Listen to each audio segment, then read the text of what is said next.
치열한 끝장 승부 끝에 결국 집권 여당의 새로운 선장이 모습을 드러냈습니다. 국민 여러분, 민주당을 바꾸겠습니다.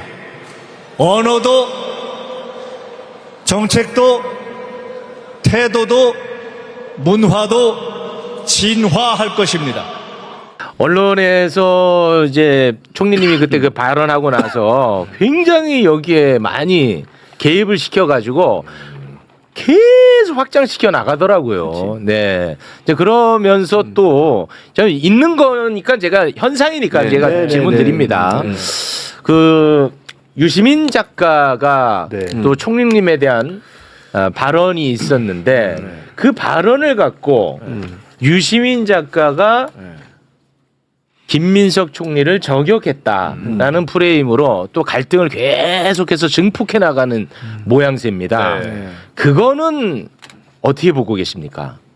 뭐 저는 그 얼핏 이제 그때 아침에 그 방송을 직접 듣지는 못했고 시간이 아마 제 그 워딩만 기사로 본 거는 지금은 이제 제가 울지 말고 이해찬 총리의 뜻이나 어떤 방향에 대해서는 책을 봐라 뭐 이렇게 말씀하셨 걸 제가 봤어요. 그 배경이 있어요. 왜냐하면 우리 총리님이 이제 제가 요거 잠깐 정리만 할게요. 총리님이 이제 이해찬 대표님이 우리 곁을 떠났으니까 내가 앞으로 조언을 구할 때가 이제 없어진 것 같다. 이런 얘기를 하셨고 거기에 대해서 이해찬 총리의 책이 있으니까 거기에 해답이 있다.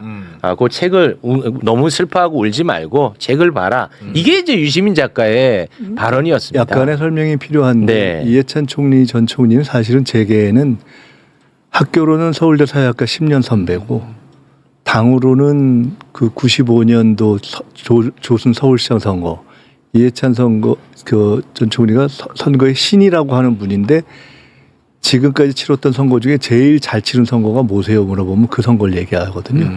조순시장 선거. 그 선거를 이해찬 선대위원장, 김민석 기획단장 그렇게 치렀습니다. 제가 처음으로 큰 선거를 배운 선거이기도 하고 그때부터 시작해서 함께 치른 선거가 마지막 지난 직전 총선 때 이해찬 선대위원장, 김민석 상황실장으로 올 때까지 거의 30년 동안 무수한 선거를 함께 치렀던 그런 어떤 제게 선거를 가르쳐준 제가 당의 선거를 총선, 대선, 지선 10번 이상 총괄본부장을 했는데 이해찬 총리 다음으로 많이 했을 텐데 그걸 다 가르쳐준 분이기도 하고 세 번째로는 사실 총리 선배잖아요. 그래서 제가 총리가 되자마자 어떻게 해야 되느냐 어떤 사람들을 쓰면 좋으냐 하는 거에서 다 코치를 해 주셨고 뭐 그런 인연이 있어서 늘 어려운 때가 있으면 제가 여쭤보고 또 과거에 제가 어떤 정치적 오류의 시절이 있을 때 그에 대해서 제일 또 채찍을 세게 했고 그런 과정에서 15년 이상 또 제가 그것을 이렇게 쭉 제가 돌이키는 과정을 거치면서 다시 우리 이해찬 총리님하고 일을 하게 되는 것이 가장 기쁜 것이었고 그럴 때도 다시 저를 어떻게 보면 품어주고 제가 저의 복귀 얘기를 열어주고 뭐 이런 분이어서 좀 특별하죠. 근데 이제 아까 말씀처럼 사실은 일주일 동안 그 장례가 기간 일주일 동안 제가 누구한테 그랬는데 생각보다 그 이해찬 총리가 까칠한 분이어서 돌아가시고 제가 눈물이 별로 안 날 줄 알았는데 눈물이 많이 나더라고요. 여러 번. 그래서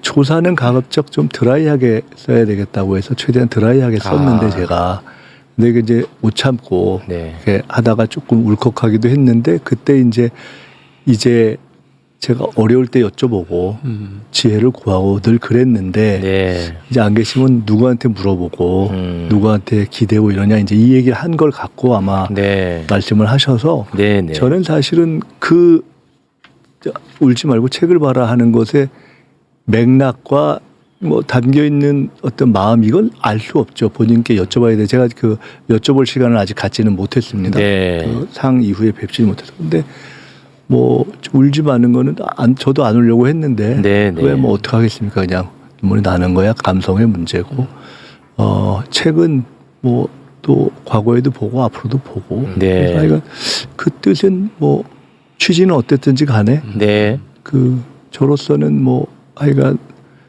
이 총리가 제게는 일종의 롤모델 같은 분이었기 때문에 네.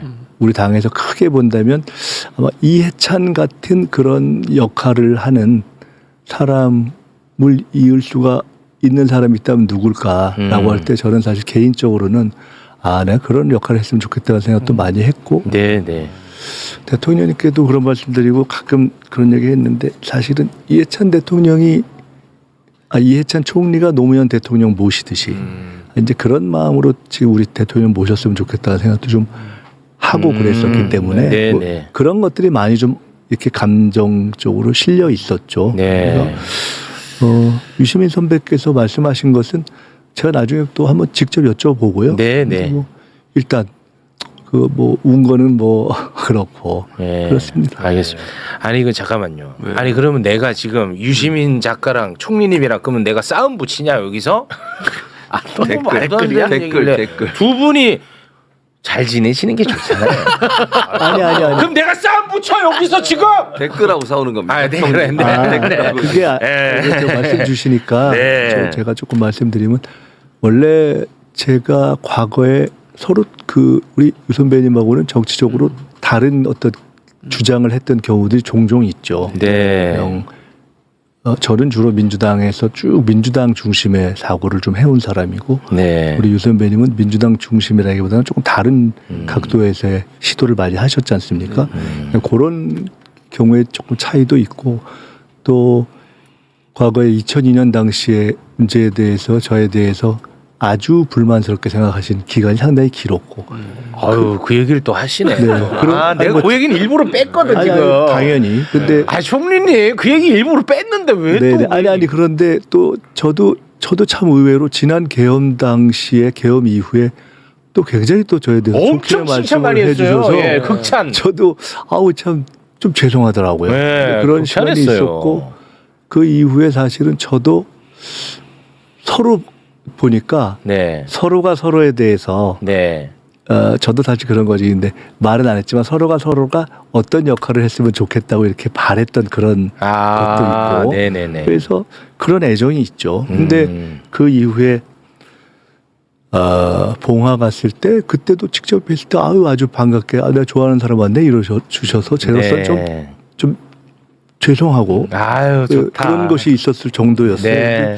그래서 저는 뭐 그게 크게 무슨 다른 감정이 실렸을 것이라고 보지는 않습니다. 최근에 네네. 그런 과정을 보고. 네.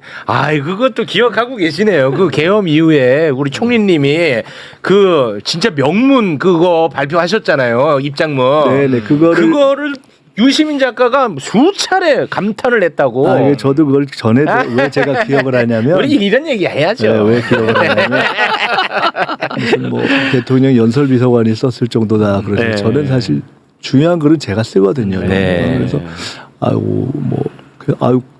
칭찬을 다 받네.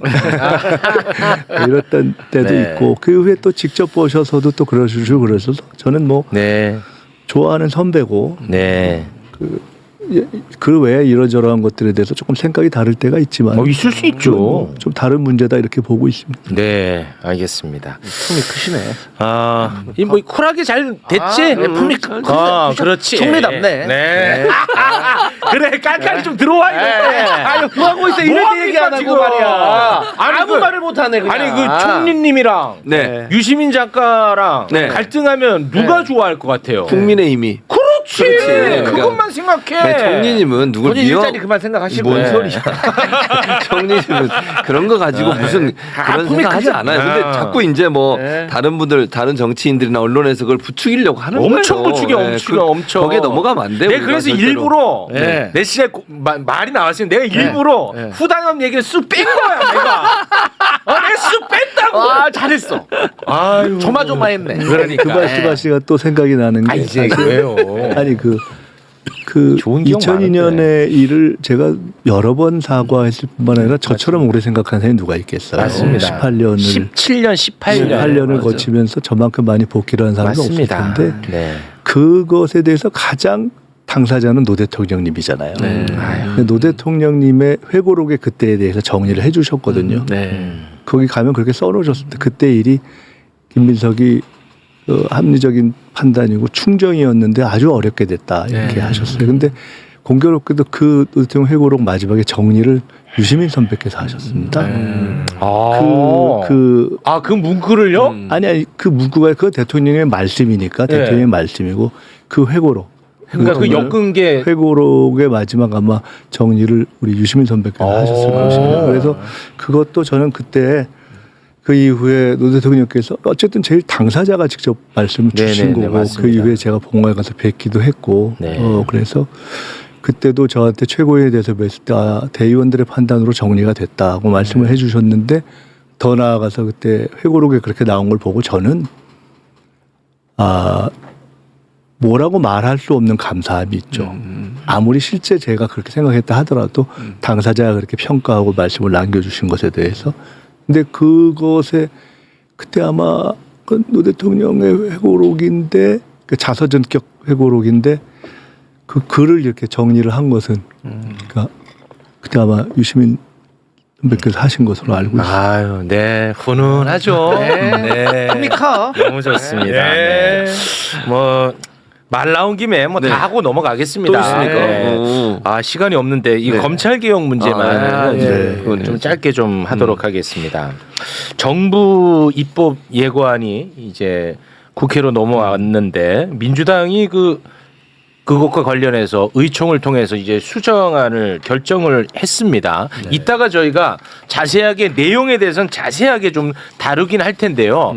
어떻게 정리가 되는지 간단하게만 잠깐 볼게요. 네. 두 가지인데요. 정부 중수청 조직 구성을 보면 정부안이 원래 이중 구조였습니다. 수사사법관, 수사관 이렇게 돼 있는데 민주당안은 1호나 수사관으로 1호나 하고요. 그렇습니다. 중수청 수사 범위를 정부는 9대 범죄였는데 민주당안은 6대 범죄, 공직자 선거 대형 참사는 삭제를 했습니다. 그리고 이제 제일 중요한 건 이건데 공소청 수사권 문제인데 민주당 안에 보안 수사 요구권을 허용하는 방향으로 그렇게 지금 얘기가 됐습니다. 보안 수사권은 이제 폐지고 수사 요구권을 이제 허용하는 쪽으로 이제 가닥을 잡았는데요.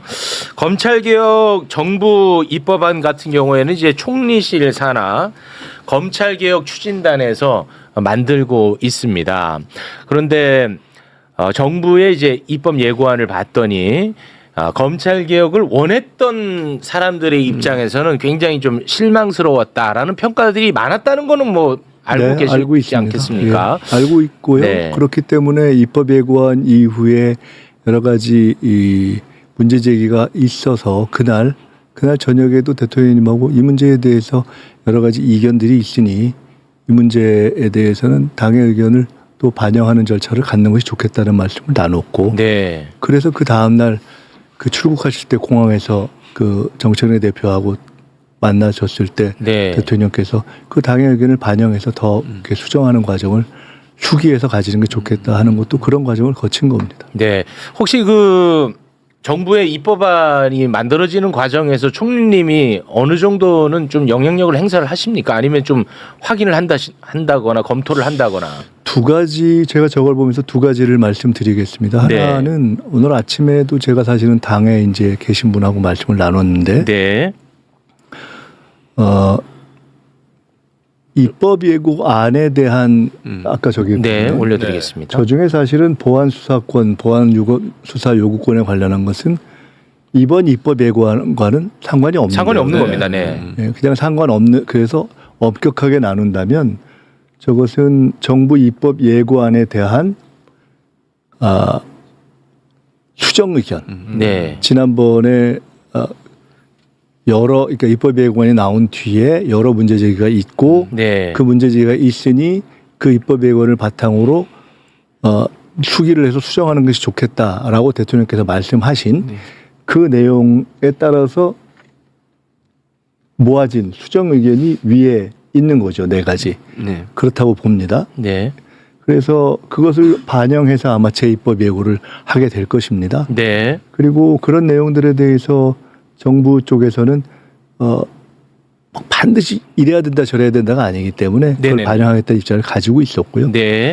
두 번째로 보안 수사권과 관련한 것은 누누이 말씀드렸지만 이번 그 조직법 이후에 다음에 있는 형사소송법 즉 내용법 네. 보안 수사권을 핵심으로 하는 그렇습니다. 그때 다룰 것이기 때문에 맞습니다.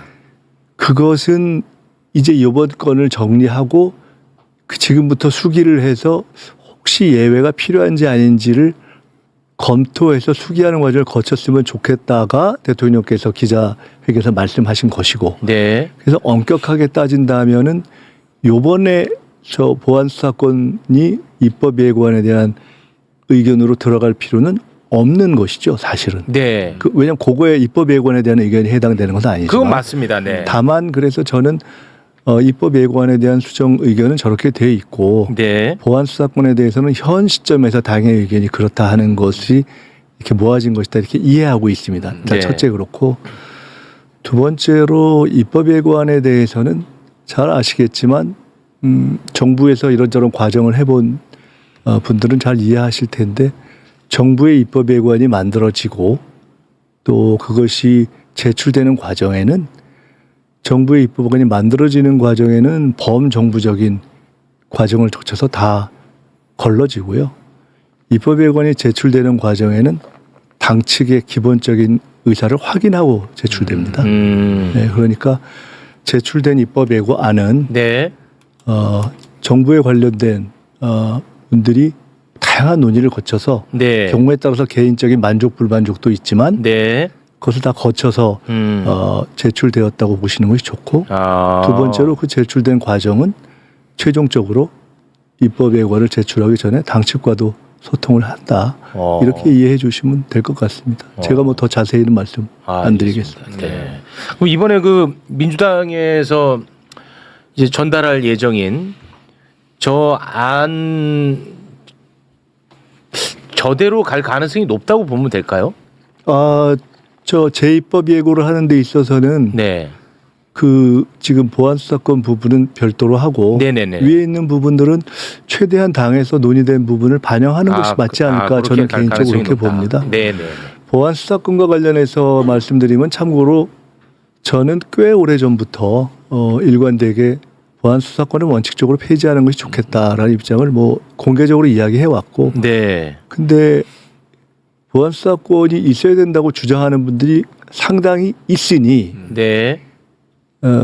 그거는 검찰개혁을 주장하는 분들 가운데도 있는 게 사실 아닙니까? 네네. 사실 조국혁신당이 검찰개혁을 강하게 이야기하지만 원래 중수청도 법무부에 두자고 했고 네. 보안수사권도 두자고 했었거든요. 예를 들어 더 강하게 했던 조국혁신당조차 네. 실제로 그런 주장을 했었고 민주당 내에도 그런 주장이 있었기 때문에 논의는 해볼 필요가 있다고 저는 본 거고요. 네네. 예외를 둬야 하는지 예외를 둔다면 얼마나 되는지에 대해서 아주 신중하게 논의해서 네. 저는 만약 두더라도 극소화하는 게 좋겠다고 보는 입장입니다만은 네. 어쨌든 그런 입장이고요. 그래서 그것에 대해서는 그 대통령께서도 아마 그런 차원에서 논의를 하는 과정을 거쳐서 네. 최종 결론을 내자 이렇게 하신 그렇습니다. 거라고 저는 보고 있습니다. 그런데 어쨌든 당으로서는 이번에 원래 하기로 한 것이 아닌 보안수사권 문제를 이 시점에서 의견을 모아서 입장을 정리했기 때문에 그걸 어떻게 할지는 좀 봐야 될 것 같습니다. 그러면 예. 아예 그런 수기 과정이나 어떤 국민적인 토론 과정을 네. 아예 두지 않고 그냥 정리할 것인지 그 네. 부분은 뭐 좀 봐야 되겠죠. 예, 알겠습니다. 검찰 개혁 관련해서는 자세한 네. 이야기는 잠시 후에 저희가 다루도록 하겠습니다. 네. 시간이 좀 많이 지나가지고 끝으로 제가 그 총리님에게 민원 하나 넣으면서 좀 마무리를 지을까 하는데요. 장동혁 대표가 갑작스럽게 이번 지방선거에 투표 연령을 16세로 낮추자는 제안을 했거든요. 그런데 지금 대한민국 중고등학교 학생들이 굉장히 빠른 속도로 극우화되고 있는 것을 악용하려는 그런 수작으로 매불쇼는 지켜보고 있습니다. 이것과 관련해 가지고 말이죠. 대한민국 이 교육 부분 굉장히 심각하게 신경을 좀 써주셨으면 좋겠다는 강력한 민원을 제가 전해드리겠습니다. 네, 네. 심각합니다, 이거 사실.